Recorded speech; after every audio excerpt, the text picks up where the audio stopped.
Assalamualaikum warahmatullahi wabarakatuh. Salam guru hebat. Berjumpa lagi dengan saya Muhammad Irwan, calon guru penggerak angkatan 7 Kabupaten Sopeng. Pada kesempatan ini saya akan memaparkan aksi nyata modul 1.4 tentang budaya positif.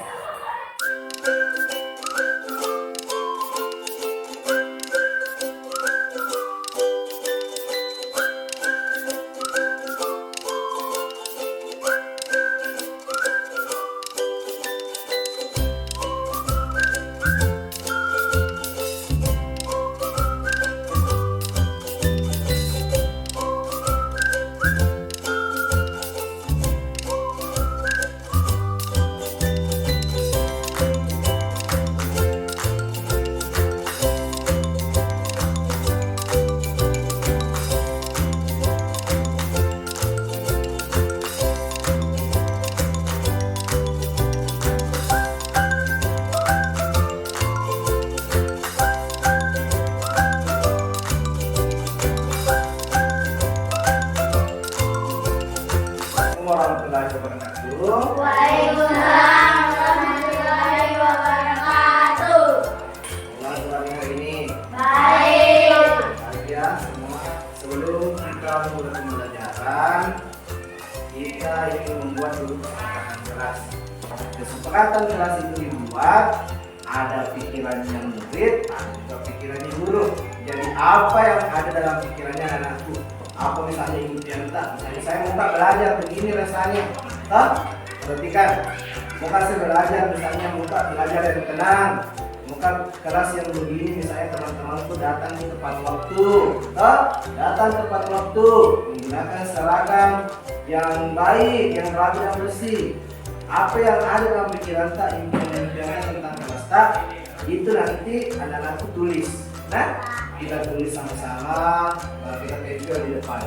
Nanti setelah kita menulis dan kita tempel di depan, tulis namanya dulu baru tulis apa impian-impian untuk kelasnya. Setelah nanti kita tempel, kemudian kita sepakati bersama-sama. Itulah yang akan menjadi keyakinan kelas kita. Ingat sampai sini. Nah sekarang Bapak punya kertas. Di sini ada kertas berwarna. Ada berapa warna di sini? 1, 2, 3, 4, ada 5. Menggunakan seragam yang baik, tak? Nah, baru yang ketiga lagi misalnya saya tulis apa yang ketiga bagus. Misalnya tidak ribut saat belajar, nah? Cari yang lain lagi. Aku kira-kira nih yang bagus supaya belajar kak ini di kelas lebih enak berasa belajar. Tidak ada gangguan-gangguan, nyaman kak belajar. Paham sampai di sini? Paham. Oke, jadi sekarang saya bagikan, tulis namanya di bawah. Nah, 3, jadi masing-masing orang tulis 3. Nah, paham? Paham?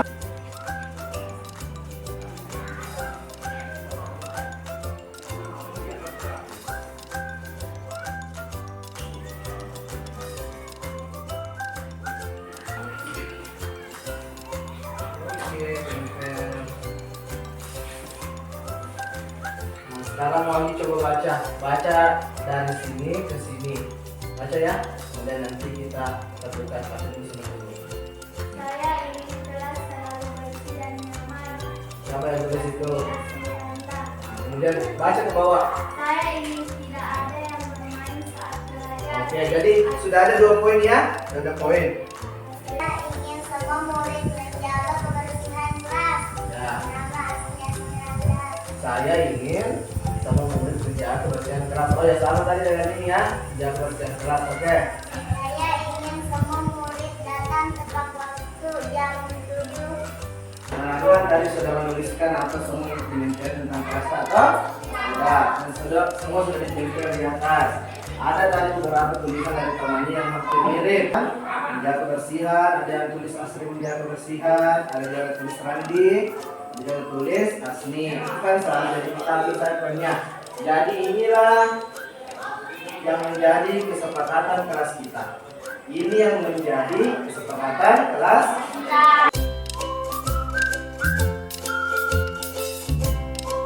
Assalamualaikum warahmatullahi wabarakatuh. Waalaikumsalam warahmatullahi wabarakatuh. Syukur alhamdulillah kita panjatkan kepada Allah Subhanahu wa taala karena kita semua masih diberi kesempatan serta kesehatan sehingga kita masih bisa sempat hadir di tempat ini. Sebelumnya saya mengucapkan terima kasih kepada rekan-rekan guru yang bersedia menyediakan waktu untuk saya memaparkan atau membawakan materi itu budaya positif. Salawat serta salam saya kirimkan kepada baginda Nabi Muhammad SAW, Nabi yang telah memberikan kita jalan kebenaran untuk kita dari alam yang gelap menuju alam yang terang benderang. Baiklah, pada kesempatan kali ini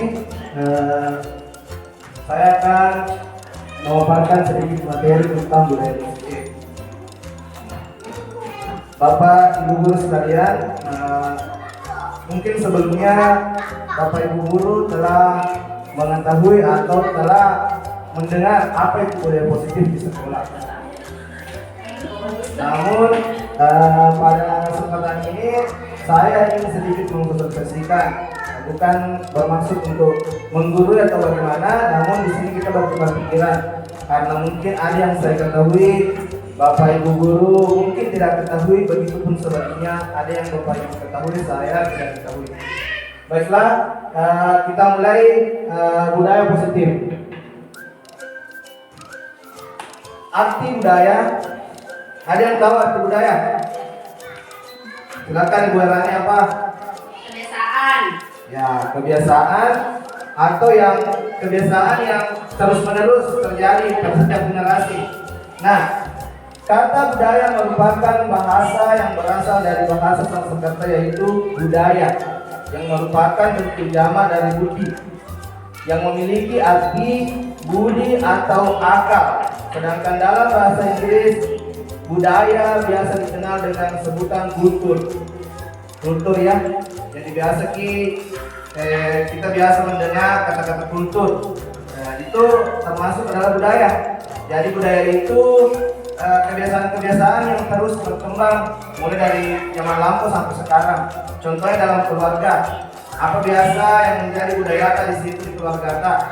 Biasa kita orang Bugis itu apa doang biasa. Itu kan dari orang tua kita terus menerus, tapi ada juga keluarga yang tidak melakukan itu. Jadi tidak termasuk dalam budaya ini. Nah, apa hubungannya budaya itu dengan lingkungan sekolah kita? Nah, di sini kita akan sedikit diskusi atau sharing tentang budaya positif di sekolah. Budaya positif di sekolah ialah nilai-nilai, keyakinan-keyakinan, dan kebiasaan-kebiasaan di sekolah yang berpihak pada murid dan dapat berkembang menjadi pribadi kritis, penghormat, dan tanggung jawab.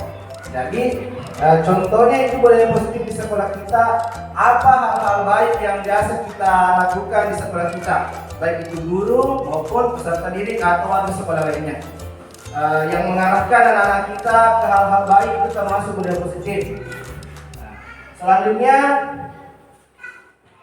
eksplorasi konsep budaya positif yaitu ada perubahan paradigma, stimulus respon lawan, kemudian keyakinan kelas, hukum, hukuman, dan penghargaan. Kemudian ada juga 5 posisi kontrol. Kemudian ada arti disiplin dan 3 motivasi perilaku manusia, 5 kebutuhan dasar manusia, dan segitiga distribusi. Itulah yang akan menjadi bahan materi kita hari ini dalam budaya positif. Sekarang perubahan paradigma budaya positif.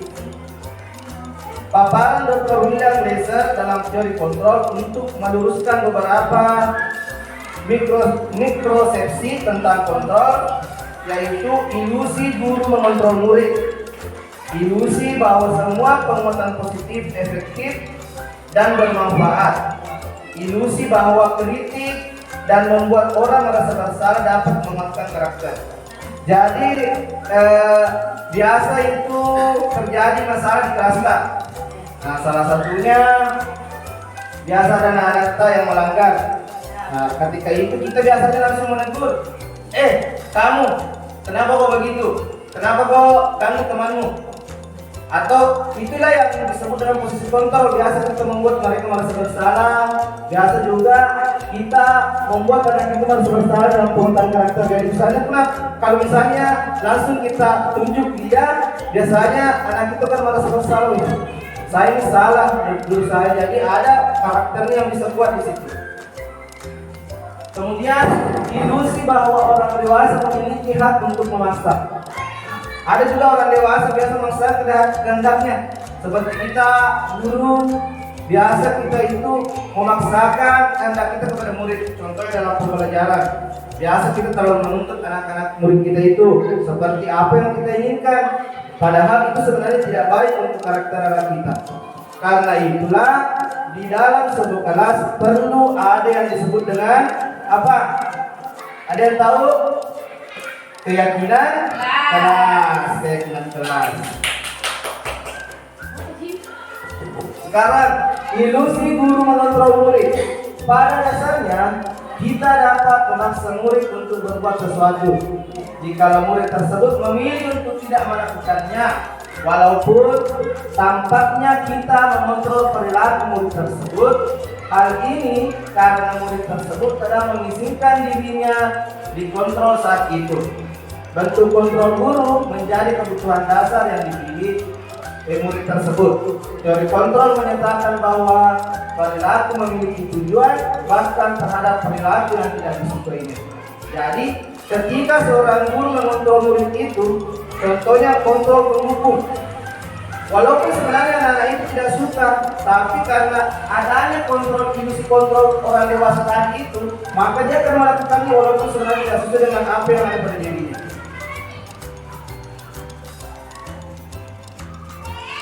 Selanjutnya, ilusi bahwa kritik dan membuat orang merasa bersalah dapat menguatkan karakter. Seperti yang saya sampaikan tadi, bahwasanya ketika kita mengajar dalam suatu kelas, ketika kita menegur anak itu dan membuat mereka merasa bersalah, akan ada sedikit karakter yang berubah pada anak itu. Mereka akan membuat dirinya, oh saya salah, yang saya lakukan ini salah. Sekarang, arti disiplin dan 3 motivasi perilaku manusia. Disiplin berasal dari bahasa Latin yaitu disiplina, yang artinya belajar. Makna asal kata ini berkonotasi dengan disiplin diri sendiri, murid-murid Socrates dan Plato. Disiplin diri membuat orang menggali potensi menuju sebuah tujuan apa yang dia hargai. Dalam budaya kita, makna kata disiplin telah berubah menjadi suatu yang dilakukan seseorang pada orang lain untuk mendapatkan kepatuhan. Kecenderungan umum adalah menghubungkan kata disiplin dengan ketidaknyamanan, bukan apa yang kita hargai atau pencapaian suatu tujuan.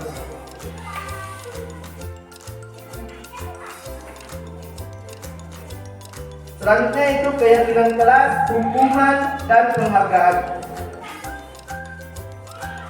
Untuk terbentuknya budaya positif, pertama-tama perlu diciptakan dan disepakati keyakinan dan prinsip-prinsip dasar bersama di antara pada warga kelas. Keyakinan kelas, keyakinan yaitu nilai-nilai kebajikan atau prinsip-prinsip universal yang disepakati bersama secara universal, lepas dari latar belakang suku, negara, bahasa maupun agama, menurut dosen tahun 1998. Suatu keyakinan akan lebih memotivasi seseorang dari dalam atau memotivasi secara prinsip.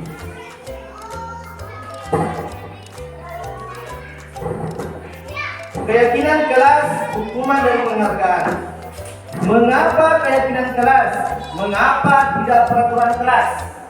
Itu yang jadi pertanyaan. Kenapa keyakinan kelas? Kenapa bukan peraturan kelas saja? Mengapa adanya keyakinan kelas penting untuk terbentuknya sebuah budaya positif? Bagaimana mewujudkan sebuah keyakinan kelas yang efektif? Itu yang menjadi pertanyaan. Tapi yang paling dasar di sini, mengapa keyakinan kelas? Kenapa bukan peraturan kelas? Biasa kan kita dengar semua itu peraturan kelas. Apa peraturan di kelasmu? Kita tidak mengatakan apa keyakinan kelas tak. Biasanya suatu keyakinan akan lebih memotivasi seseorang dari dalam atau memotivasi secara intrinsik. Seseorang akan lebih tergerak dan bersemangat untuk menjalankan keyakinannya daripada hanya sekedar mengikuti serangkaian peraturan. Jadi biasa kalau misalnya kita yang dibuatkan peraturan, biasa ada perasaan, nah apa saya lakukan ini. Tapi ketika kita membuat peraturan itu bersama-sama atau ada ide dari diri kita yang masuk dalam peraturan itu, maka dari dalam itu akan muncul perasaan bahwa saya harus menaati peraturan ini. Hukuman bersifat tidak berencana atau tiba-tiba. Hukuman bersifat satu arah dari pihak guru yang memberikan, dan murid hanya menerima suatu hukuman tanpa suatu diskusi atau pengarahan dari pihak guru baik sebelum ataupun sesudahnya. Jadi biasa ketika ada murid yang melanggar, gurunya langsung menghukum, tapi tidak dijelaskan apa sebenarnya jalan keluar dari hukuman yang diberikan ini. Jadi murid itu cuma menerima saja, padahal dalam hati itu mereka tidak senang dengan hal itu. Itulah kenapa penting sekali keyakinan kelas kita buat. Hukuman yang diberikan bisa berupa fisik maupun serta dan murid disakiti oleh suatu perbuatan atau kata-kata. Nah, mungkin ini yang sering kita lakukan, bahkan saya juga dulu sering melakukan ini. Hukuman berupa fisik, biasa kita cubit itu anak itu atau kita pukul, biasa terjadi.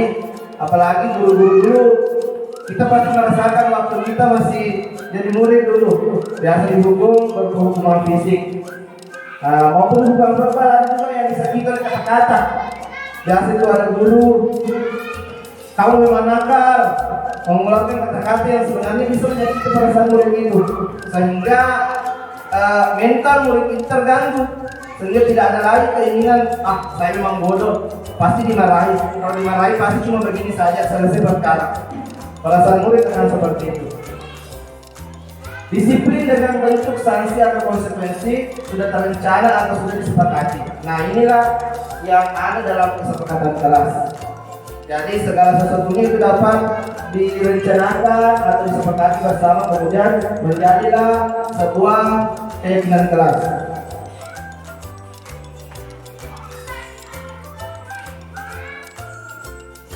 Selanjutnya itu penghargaan mengurangi ketepatan.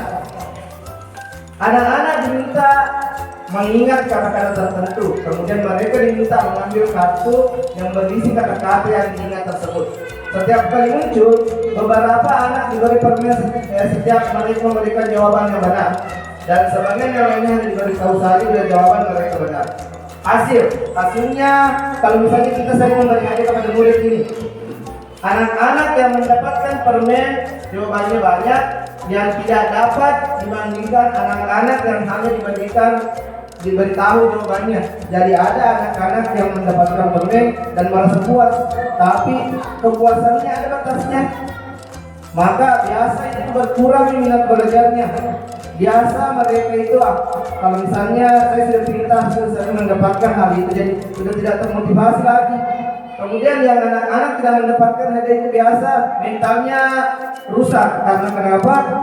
Saya sudah bodoh, tidak mungkin saya bisa kalahkan itu temanku, jadi tidak usah lah saya kalahkan. Kemudian dia juga merasa terkucilkan atau merasa sedih karena tidak pernah mampu bisa mendapatkan hadiah dari gurunya itu. Selanjutnya yaitu pembentukan keyakinan kelas. Keyakinan kelas bersifat lebih abstrak daripada peraturan yang lebih rinci atau konkret. Selanjutnya keyakinan kelas berupa pertanyaan-pertanyaan universal.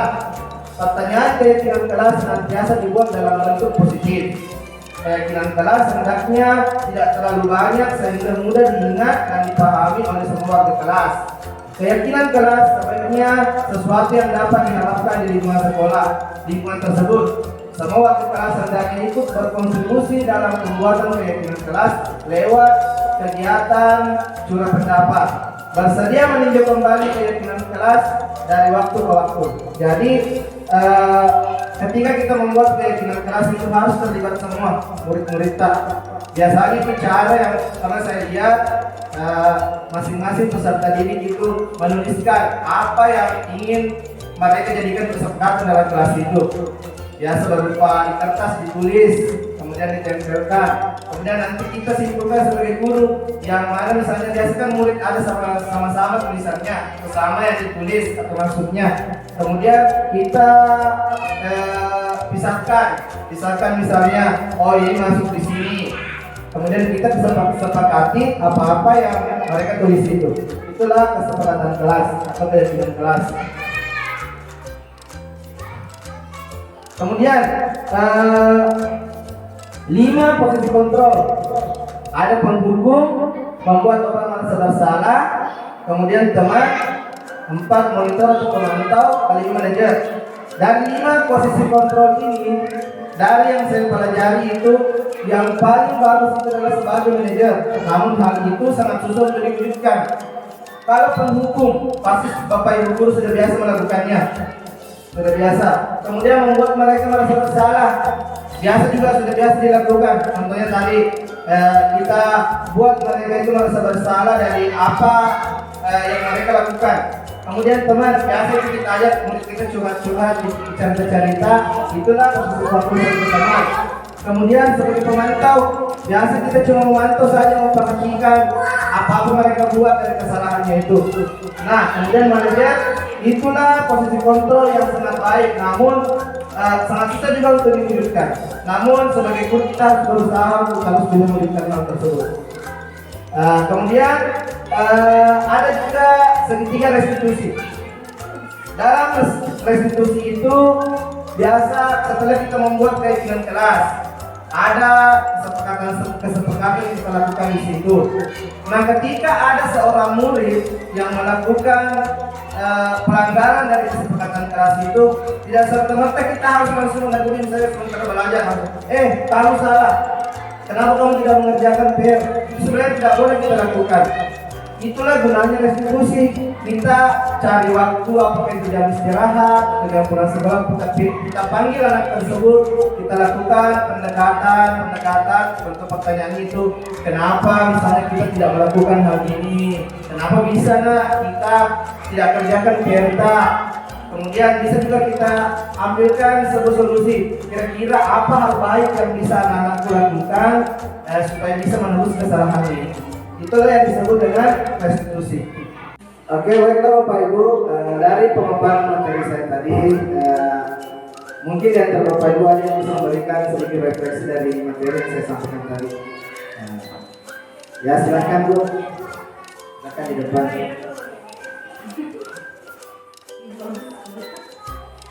Bismillahirrahmanirrahim. Assalamualaikum warahmatullahi wabarakatuh. Waalaikumsalam warahmatullahi wabarakatuh. Terima kasih Pak atas kesempatannya. Ini betul-betul sangat baik ya, dan materi yang dibawakan betul-betul luar biasa bagi kami. Dimana ini adalah pelajaran yang sangat baik. Kita untuk itu sebagai seorang pendidik. Kenapa? Karena selama ini kan kita selalu memakai yang namanya penghukum. Tanpa sadar kita termasuk adalah pendidik-pendidik yang selalu mengontrol anak didik kita dengan perilaku kita atau kemauan kita untuk memaksa anak didik. Tapi setelah menjelaskan materi dari Pak Iwan bahwa dari segi penghukum itu merupakan suatu cara yang salah yang diterapkan, tetapi ada cara lain yang bisa diberikan kepada anak didik kita apabila dia melakukan sebuah kesalahan, yaitu dengan memberikan yang namanya restitusi, di mana restitusi ini berguna untuk memperbaiki kesalahan mereka dan memberikan mereka dorongan dari baik itu dari dalam ataupun dari luar untuk murid untuk menjadi karakter yang lebih kuat lagi agar mereka dapat bergabung di kelompoknya. Jadi restitusi ini merupakan suatu kondisi yang dapat membantu murid-murid kita untuk melakukan suatu perbaikan atas kesalahan mereka. Memperbaiki kesalahan bukan berarti membenarkan kesalahan mereka ya. Jadi itulah baiknya ketika kita mengalami sebuah masalah terhadap murid kita, alangkah baiknya memberikan restitusi, memberikan kesempatan kepada murid untuk memperbaiki kesalahannya tanpa memberikan hukuman. Terima kasih, saya memberikan kepada Bapak. Tepuk tangan. Ya betul sekali ya. Restitusi itu memberikan perasaan kepada anak kita bahwasanya untuk memperbaiki kesalahannya. Jadi guru tidak boleh langsung menghukum, tapi kita harus mencarikan solusi bagaimana murid kita itu bisa memperbaiki atas kesalahan yang mereka lakukan. Ya mungkin itulah yang sempat saya paparkan hari ini. Lebih dan kurangnya mohon dimaafkan. Wassalamualaikum warahmatullahi wabarakatuh.